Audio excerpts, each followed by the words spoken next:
Messi কি ২০৩০ FIFA বিশ্বকাপ খেলবেন? অবশেষে মুখ খুললেন আর্জেন্টাইন মহাতারকা।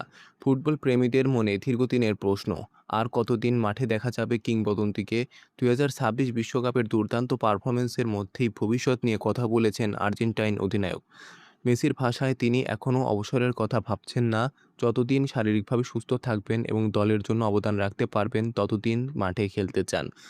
মেসি বলেন, আমি আরও কিছুদিন খেলতে চাই। যতক্ষণ নিজেকে ভালো অনুভব করব এবং দলের উপকার করতে পারব ততক্ষণ খেলে যাব। তবে ২০৩০ বিশ্বকাপে খেলবেন কিনা সে বিষয়ে এখনও কোনো নিশ্চয়তা দিতে চাননি তিনি। বর্তমান বিশ্ব চ্যাম্পিয়ন ইতিমধ্যেই ২০২৬ বিশ্বকাপের নকআউট পর্ব নিশ্চিত করেছে। প্রথম ২ ম্যাচে মেসির ঝলক ছিল চোখে পড়ার মতো। আলজেরিয়ার বিপক্ষে হ্যাটট্রিক, অস্ট্রিয়ার বিপক্ষে জোড়া গোল। এখন গ্রুপ পর্বের শেষ ম্যাচে জর্ডানের মুখোমুখি হবে আর্জেন্টিনা। ফুটবল ভক্তদের অপেক্ষা এখন একটাই, মেসির জাদু কি ২০৩০ বিশ্বকাপে দেখা যাবে, নাকি ২০২৬ই হবে তার শেষ বিশ্বকাপ অভিযান?